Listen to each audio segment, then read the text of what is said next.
think if Canelo was using the jab effectively, hard, the guy wouldn't have been able to come in because the guy was coming in because he wasn't worried about Canelo's jab. So he got more aggressive and he got brave. If he's not jabbing, he has no defense. If he's not going to jab, the guy's going to walk right in on him like he did. Next fight, use your jab, different fight. Well, he was really basic, you know. It's the wrong move, but he couldn't handle a 154-pounder the way that he was handling everybody else before. And Madrimov is not Canelo. Canelo's been used to fighting all the bigger guys and has done very well with the bigger guys. Yeah, well, listen, Canelo is big. And shout out to Crawford stepping up. But does Crawford have to be worried about more things? Mike Tyson praises Canelo Alvarez and highlights his techniques, saying that Canelo's style is sharp, powerful, and built to break down opponents. Man's going to outbox Canelo Alvarez, Mike. No. No, he's going to get so He's a friend of ours, so I hope he... Look how Oh, pretty he's he your is. friend, you're going to his funeral. Pretty, he's white, he can box, he's slick. He look like some Floyd Mayweather shit. Look at it, look at it. Slick. Wait till that mother start hitting that body. Yeah. Alvarez hit that mother body. Oh. Look how slick. Mike, look how slick he is. Oh, he's going to get... Caleb buried his daughter when she was 2 years old. Yeah. He's got that killer attitude. This is some bullshit, Caleb, your white ass. Woo! Again, that's part of the marketability. Oh yeah, The cool. complexion is white. You're not used to seeing somebody like that do the that well. He got the complexion for the protection, but he's gonna be in some shit. Tyson warns that Terence Crawford is stepping into dangerous territory, facing a fighter with Canelo's precision and knockout power. He even predicts that Canelo could knock out Crawford and believes Alvarez's skill set is on another level. Bill Haney views the upcoming clash between Canelo Alvarez and Terence Crawford as one of the rarest moments in boxing where two generational talents meet head-on. According to him, what's your breakdown of the fight? Huh? Canelo against Crawford, what's your breakdown? Man, when you talking about these big fights, you whispering. You talking, huh? You said Canelo and Crawford? Yeah. Man, come on, man. That's the biggest fight, you know what I mean, in boxing right now. Canelo and Crawford. Crawford stepping up. Man, it's so big, you got Muhammad over there saying something about it. That's how big it is. He came off the bench from the 60s, right, Muhammad? You go back in the 60s? Yeah, well, listen. Canelo is big. And shout out to Crawford stepping up. But does Crawford have to be worried about more things than just boxing? Uh-oh. Absolutely. Uh-oh. Let's go. I didn't say he has to do any accusing, nor we would do that, but I'm saying is, let's worry.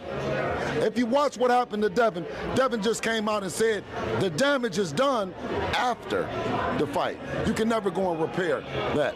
So let's be cautious, let's be prepared, and at the very least, join 365 VADA, 365 drug testing like that. Both fighters are already established as greats in their own right, and picking between them is nearly impossible until they share the ring. From one side, Canelo's dominance across multiple weight classes has solidified his reputation as a complete fighter who can adapt against different styles. On the other side, Crawford's rise through divisions with an undefeated record and precise technical skills highlights his own greatness. Haney's neutral perspective reflects the mindset of many within boxing who believe this fight will not only decide who is better on the night, but could also reshape the conversation about legacy. Mike Tyson, he says that this is a fight that nobody calls for. It's just simply too much of a size difference. Shannon Briggs is the believer in styles make fights, skill set, and the skill set of Canelo Alvarez versus the skill set of Terence Crawford favors the skill set of Terence Crawford, not only just to win, but to possibly stop Canelo Alvarez for the first time in his career. Now, Canelo Alvarez is a first ballot Hall of Famer. Terence Crawford is a first ballot Hall of Famer. Terence Crawford is 4-division champion, undefeated, 2-division undefeated. Mike Tyson did not hold back when discussing Crawford's chances against Canelo Alvarez. Standing alongside the Mexican superstar at a press conference, Tyson argued that Crawford is simply too small to realistically compete at this weight. He insisted that boxing fans might want to see courage and ambition. But when it comes down to physicality, the size gap matters. Tyson's words cut deep because they come from one of the most feared fighters in history, a man who knows firsthand how important natural size and strength can be in a fight. I just think that moving up in weight without having fights to merit that, I think it's the wrong move. But he couldn't handle a 154-pounder the way that he was handling everybody else before. And Madrimov is not Canelo. Canelo's been used to fighting all the bigger guys and has done very well with the bigger guys. Nobody's hurt him. I mean, he's fought the biggest punch. He fought Gennady. Come on, he fought Gennady twice, really the good fights. And then Bivol hit him with everything and couldn't hurt him. So how's Terence gonna do that? I don't think he can. I see Canelo going away maybe in a 16-12, 17-13 kind of fight. The first 3 or 4 rounds will be difficult for Canelo, or a little harder for Canelo because of the speed. But once he just like when Golovkin fought Kell Brook, the first 3 or 4 rounds where Kell was fast. But Terence is going to expose himself when he throws his punches, and Canelo's going to finally get this timing down, and I think we'll be able to control the fight. Abel Sanchez, known for guiding Gennady Golovkin during his peak years, voiced strong skepticism about Crawford's ability to handle the challenge ahead. His reasoning is rooted in weight class history. Sanchez reminded fans that Crawford has never fought at this level before, and moving up comes with huge risks. He drew attention to Dmitry Bivol, who is a natural light heavyweight and still had to dig deep to beat Canelo, despite having advantages in size and style for Crawford, who has not fought anyone at this weight. People forget Canelo got skipped. We're going to talk about that. No. As a Bud fan, I would love for him to have a tune-up. I agree. Yeah. Listen, I want Bud to win, but because I'm too old. We're talking about age. I'm too old to think something's going to happen because I really, really want it. I've been living on this earth for too long to start believing that shit. I felt that way at 9 years old. But shit don't happen because I just really, really want it. I can't say it. Let me see. You got to play the Damon Wayans smart clip. Yeah, you're right. Yes. Let me see. Do people really believe Bud is going to stop or knock out Canelo? Yes, they do. Name the last boxer to do that. They believe. The gap is even greater. Sanchez's doubts emphasize the reality that skill alone does not erase physical limitations. Even a fighter as sharp and tactical as Crawford must prove he can carry the extra size effectively against someone who has spent years battling much larger men. Canelo is still one of my favorite active fighters.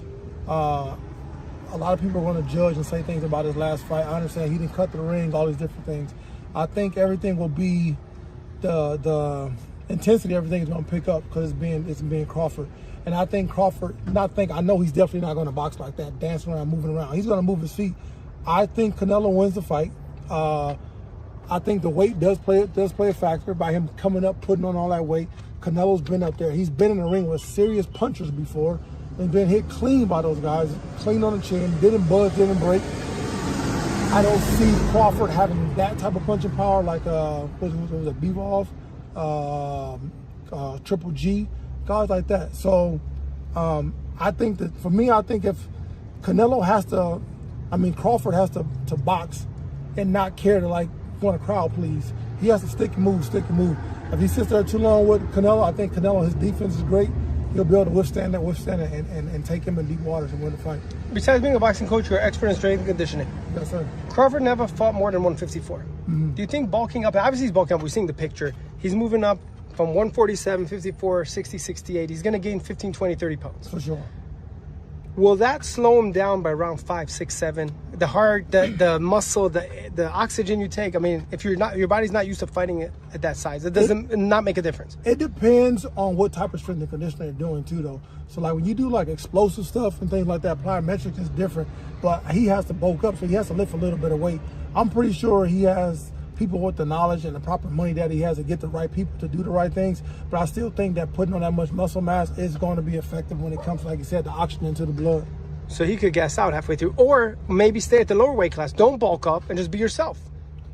Yeah, true. But I think because this fight is at 68?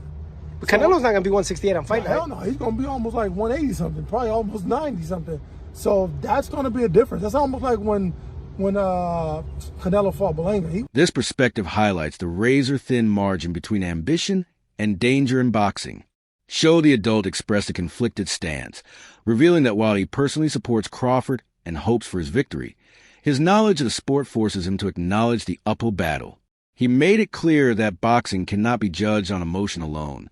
Facts and history matter. But I think gaining too much weight and too much muscle might affect them if they're thinking of surviving and being able to take a punch and being able to go rounds, then they're trying to maybe go the distance and they'll be happy with that.